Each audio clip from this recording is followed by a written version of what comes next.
Hello and welcome back to the studio.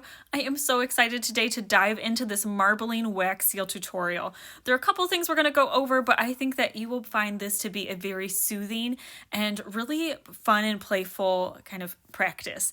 I have been playing around all week with it to just kind of make sure that I know the techniques and I know what I'm talking about, and I've just found it so enjoyable. It's been really soothing and just oddly satisfying, honestly. The first thing we're going to talk about is color. I feel like color is super important when you're making a marbled wax seal because you want to make sure that they go well together. The first couple that I'm going to show you here, so this one has a lot of contrast, which means that there's like a lighter color and a darker color, and that I feel like shows off the marbling. This one is lower contrast, they're both lighter. It's beautiful, but it doesn't have the same effect. Another thing that I like to do is have both metallic colors, as you can see here on the right. The white is also a metallic. And then matte colors or satin finish colors, which you see here on the left. Now, first thing I do is I want to include both of them. You don't have to, but the first thing I do is I take kind of my main color, which for this seal is going to be this red. Then I pull a metallic tone and then something to add some contrast. So I'm kind of thinking that gold tone with the red, but I'm also trying to decide which of these white tones I want. I have this creamy off-white called buttercream, and then I have this antique pearl color that I was also playing with right there. So I'm just kind of playing with which fits the feel. I'm kind of going for, I have a Christmas stamp that I'm going to use, so I'm going to play with that as well. But let's talk a little bit more about contrast. So over here, you can see that there's a lot of contrast between the black and the gray, but this gray with this sage, this does not have enough contrast. You wouldn't see the swirling effect of your marbling quite as well as you would for this combo. So like this combo, they're close, but having that shimmer in there will help to create some definition. But if I add the white in there as well, that will really help everything to pop, all of those swirls and stuff. So just kind of play around with things, pick different colors, and mix and match things. That's part of the fun of this, is just like you never really know exactly what you're going to get. It might seem brilliant and it doesn't work out. Now for your technique actually pouring, you can start with just one wax glue gun and just alternate your colors. So I have my gray and my antique white here. Now if you're just starting out, I recommend cutting your sticks into smaller portions just to kind of get the two colors going so that they're able to marble together. After that, you'll be able to just alternate single sticks and it should work really well. Don't forget, have that glue gun setting to low so that you don't burn your wax. The next option is the 2-gun option, where you have one color in each gun. This honestly is my least favorite technique. I feel like I have the least amount of control, and I really struggle to make it work and have like something consistently beautiful. And I'm going to show you here an example. So it's tricky for me to use both hands. I don't know. I'm one of those people where one of my hands is almost useless. I can't really do anything. But I just find it difficult to get that swirl the way I want it to, even kind of when you're swishing things around like this, where you're just really focusing on getting those colors to mix a little bit more. It's just messy. See, that's not very circular. It's not super satisfying, and it's not something that I would necessarily want to give to like a client. So here are the two seals that I made with that technique, and it's fine, and I'm sure that you could get it to work, but it's not my favorite. The spoon technique, however, is my favorite. This is the one that I'm going to be talking to you more about in this video. I just find that this has the most control. It's just the most satisfying. It is the slowest because you're only doing one seal at a time. You can really only work in batches of maybe 2 before you need to reload your spoon and everything gets kind of slowed down. But I find it to be the most satisfying. I like to lay my colors. So these are the colors that we chose earlier, kind of in rows like this, and you'll see I'm actually going to switch where the metallic is. I really just like that shimmer to be kind of in the middle. Be very careful while you're doing this. I was being very careful, and this is like all a time lapse, and so I was going super slow and making sure that I was being extra careful not to burn myself, because the whole spoon does get hot. I'll have this spoon linked down below. It is solid brass, it's handmade, it is an investment, but I found that it's worth it to me.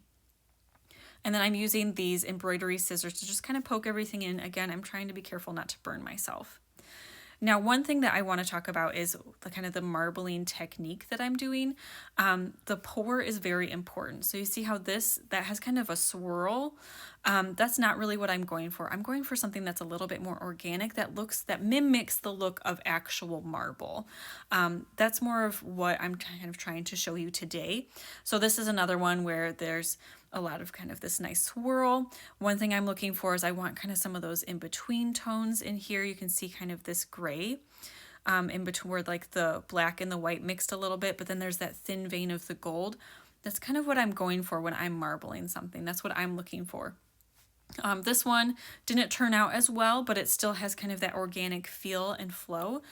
So that's just something that, keep in mind, that's what I'm going for. All right, back to our melting wax. So see how I have it all in a line, but I'm going to take my embroidery scissors and kind of swirl it around a little bit. Be careful not to do this too much, but it already has like that marbled effect that I just placed on my spoon. Now that I have that effect on top, I'm going to carefully just allow the wax to fall off. Kind of think of it like carefully letting an egg fall off of your frying pan.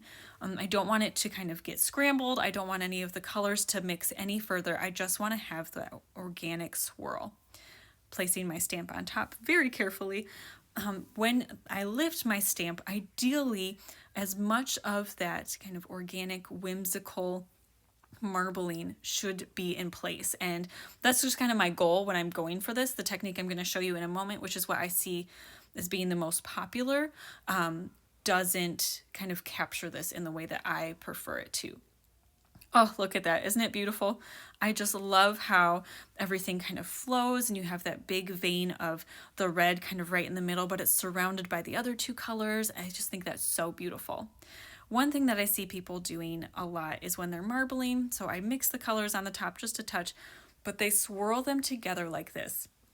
That causes two problems in my opinion. Not only do the colors blend together too much, but I don't really think that the marbling effect that happens is as intentional or as beautiful. And you'll see here in just a second when I remove this stamp that it just looks a little bit more man-made, a little more forced. See how you can see where the wax was swirled and poured last? It just doesn't look as intentional or as beautiful, and my colors got kind of muddy. Here is another example where if you're doing this intentionally, it could end up really cool, but that was actually not intentional. It was supposed to be just a marbled stamp. Here's another one with kind of the swirling. This one works out okay, but again, it's just not really what I'm going for, where like the colors didn't mix as much in that one, but it's not as beautiful. It looks kind of stringy, and I really want it to have this like organic, very true marbled effect. Now, I know you're probably thinking, okay, those wax seals are great, but what are you going to do with all of them now? I mean, you have a ton of them. Well, I'll tell you, I'm going to take these individual wax seals, and the ones that I like, I'm going to take some of this adhesive. This is specifically designed for wax seals. It's by Artisire. You can just buy a bunch of it, and I'm going to stick that to the back.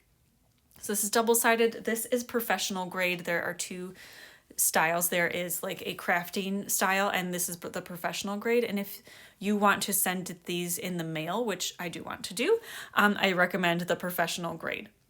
And see how it will just peel off, and then I'll be able to kind of line it up and stamp it right on my envelope. So that's what I plan to do with these. So it's not just like for fun and for pretty, it's useful. All right, some quick tips if you are working with wax seals. I highly recommend making sure that your flame does not touch your spoon so that your wax doesn't get too hot or burn. Another thing that I wanted to point out, because I am talking about using a spoon quite a bit, if you want to clean off your spoon in between the colors, which I do recommend, all you need to do is to heat the wax back up, then take either some bath tissue, which is what I'm using, or a paper towel, and just clean off the extra wax. So usually it takes a couple rounds. I usually have to do it twice, where I'm heating up the spoon twice and then kind of wiping it clean before it comes like really without any of the color residue. Sorry, this is kind of a bad angle, but you get the idea. And then it's ready for some new color. All right, I hope that you found this video helpful and that you are as excited about marbling wax seals as I am. If you did enjoy this video, go ahead, give me a thumbs up and let me know down in the comments below. I'm thinking about doing just kind of an oddly satisfying wax seal video featuring some marbling. If you'd like that, let me know, and until next time, happy stamping.